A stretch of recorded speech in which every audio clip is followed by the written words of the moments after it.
जैसा कि हम लोग देखते हैं कि सावन प्रारंभ होने से ही कावड़ यात्रा शुरू हो जाती है। तो आज हम बात करते हैं ये जो कावड़ यात्रा है ये कब शुरू हुई या इसका पौराणिक प्रमाण क्या है। इसके कई प्रॉफिट भी है, कुछ उद्देश्य भी है, प्रकार भी है, इसे हम बाद में डिस्कस करेंगे। आज हम बात करते हैं कि कावड़ यात्रा कब प्रारंभ हुई। सबसे पहला प्रसंग आता है कि समुद्र मंथन के समय जब हलाहल का पान किए शिव जी, तब उस समय उनके बॉडी का टेम्परेचर काफ़ी बढ़ गया। तो सभी देवी देवता जो थे उनको जल अभिषेक करने लगे, उनको जल से नहलाने लगे। तो कुछ लोगों की मान्यता है कि समुद्र मंथन के पश्चात जो अभिषेक कराया गया शिव जी को, वहाँ से कांवड़ यात्रा शुरू हुई। मतलब लोग ले जाके उनको जल अभिषेक या जल स्नान कराने लगे। फिर कुछ समय के बाद जैसे नई नई चीज़ें परंपराओं में जुड़ने लगती हैं, तो अगली कथा आती है आपके परशुराम जी की। माना जाता है परशुराम शिव जी के परम भक्त थे और उनके प्रिय शिष्य भी थे।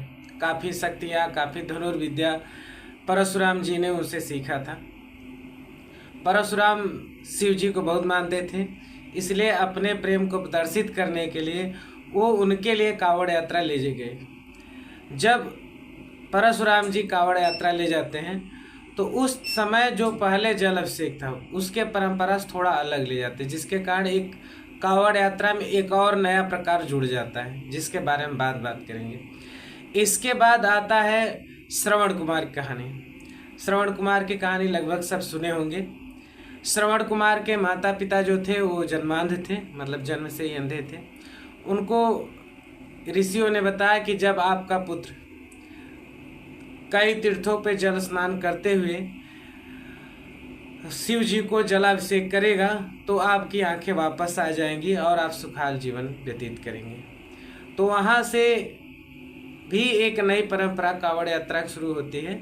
हम आगे बताएंगे कावड़ यात्रा के प्रकार, तब उसमें बताएंगे कौन सी परंपरा किससे शुरू हुई। अब बात करते हैं उसी को लेकर श्रवण कुमार जी, जो अपना माता को एक साइड, पिता को एक साइड और जल को लेकर भ्रमण करते रहते थे अलग अलग तीर्थ पे।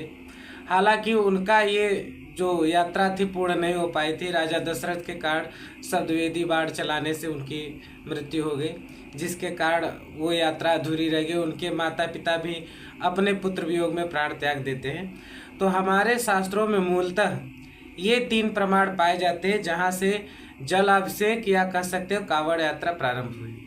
पहला, जैसा कि मैंने बताया, समुद्र मंथन से। दूसरा, परशुराम की भक्ति का प्रतीक। तीसरा, श्रवण कुमार का अपने माता पिता के प्रति भगवान का जो स्नेह था उसे प्रदर्शित करने के लिए। तो उम्मीद है इसमें से हो सकता है 1-2 आप जानते हो। उम्मीद है कि आप इस वीडियो से ये जानने पाए कि कावड़ यात्रा क्यों प्रारंभ हुई या कहाँ से प्रारंभ हुई। एक बहुत पुरानी परंपरा है और हमारा मानना है कि सबको इस यात्रा में शामिल होना चाहिए। अब यात्रा के उद्देश्य क्या है, कैसे होता है, इसका डिस्कशन हम फिर कभी करेंगे। जय श्री राम, हर हर महादेव।